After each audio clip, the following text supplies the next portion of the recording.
We are celebrating National Puppy Day with some ridiculously cute puppies. We are highlighting puppies with a purpose. I love it. These adorable puppies will undergo months of training. That's right. You're hard at work. To be guide dogs for the blind. Seeing I got guide dogs for the blind. Joining us this morning is regional puppy specialist at Guiding Eyes for the Blind, Monica Conrad, and her 11-week-old pup, Elvie? Yes. Well, hello, Monica. Good morning. Hello, Elvie. Celebrating Good morning. National Puppy Day, and these pups are certainly on a mission. So who do we have? So with us today, this is Elvie.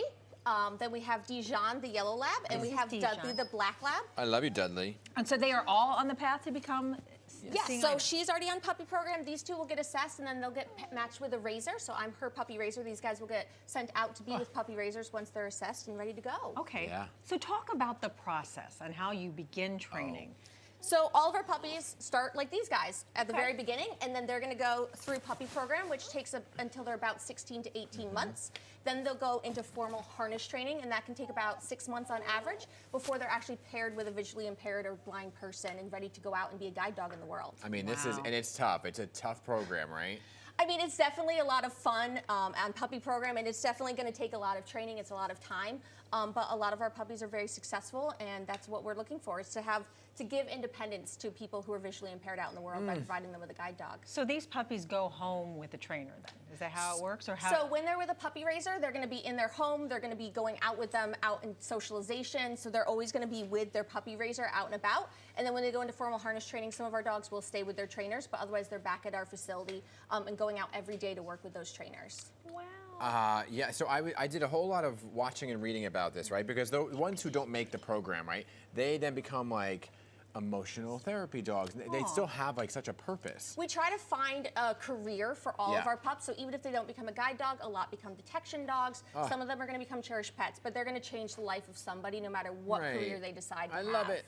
Talk about having a fun career. You are a regional puppy specialist. Yeah. Yes. What exactly does that mean? So I pretty much help all of our regions. We have regions from Maine down to North Carolina. They all have a regional puppy instructor, so someone who's there on the ground working with the puppy raisers every single day. So I provide a lot of administrative support. I help with our vaccines and all of that. So I try to provide that support remotely to all of our regional puppy instructors. Oh, okay. And Guiding Eyes is in need of puppy raisers, right, in New York? Yes, we're always in need with puppy raisers throughout the tri-state area. Oh, I so know. Connecticut, New York, New Jersey. It's okay. We have regions, like I said, throughout Maine through North Carolina. But we're always in need of puppy raisers because obviously we're the heart and soul to start with the puppies so they can go into training and become guide dogs. Look at this So, face. I can't. I'm serious. can't. Like, I'm so distracted because this cuteness is He's ridiculous. like, I'm just going to pretend I'm... They're so ready for nap time. But you are, so you said you are in need of some folks to help train, but how do you even evaluate those folks? Like, what are the requirements of So them? you start by going through an information session. That's the very first step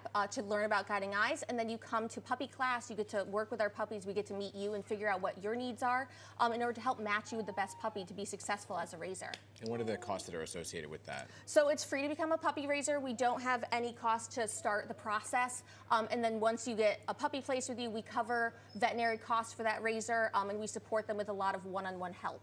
That must be so hard, though, when you know. get so attached to these puppies Well, yes. to then hand them over to a family. But obviously, it's very rewarding. Yeah, all of my puppies, at one point or another, I've cried. It's really hard to say goodbye because you're not doing it right if you don't love them, but you know that they're going to give independence to somebody else. So it's definitely, you're giving back to the community and being able to help support somebody as well. So for people who want to become puppy raisers who are watching right now saying, I want to get involved, What do they do? what do they got to do? So they can go to guidingeyes.org and they can click on our volunteer, and under that can do puppy raising, and they can learn how to get involved as well as how to sign up for one of those info sessions. I think yours is out. How do you find your puppies? So all of our puppies are bred at Guiding Eyes for the Blind. They so are we, guided, okay. we produce all of the puppies that are going to go out on our program. That way we can know all of their genes, all of their genetics, and be able to produce the best guide dog out there. Well, they certainly are the best. Oh my gosh, I would have the hardest time. Do you have to have space, by the way? It could be apartment or home living? Like... Absolutely. You can live in an apartment, you can have a yard, you can not have a yard. Yeah. We have college students that raise in dorms. Oh, so nice. you can be a single, you can be a couple, a family living in an apartment, in a house, out in the rural area, in the city, anything works. And we work with you to help you with that process. Nice. It really is such great work that you do. It must be rewarding for you as well. Super rewarding. This is my 6th puppy. I wouldn't do it and keep coming back if I didn't love this. And being able to see them graduate and with their grad is the most important part, and it's super rewarding. What stage are they? I mean, obviously in the beginning, but what are they doing right now? In this stage, they're just starting out. They're going to get matched with puppy raisers. We're going to start basic obedience. They're going to learn how to sit, lie down, and then they're going to start going out in the world. So starting with very little outings. That might be out to the playground, out to the post office. And then as they get older, they'll go out and maybe start going to the grocery store and things like that. She's sleeping. Out cold. Out cold. What do you want to do? You want to go down? You want to go sniff something out? Okay, somebody drop that blower third. Okay. Because look at this one fell asleep. Is it okay to do? Fall No? asleep? Oh my goodness. All right. Monica, Well, can you just Monica, stay thank you. forever? Because they're so cute.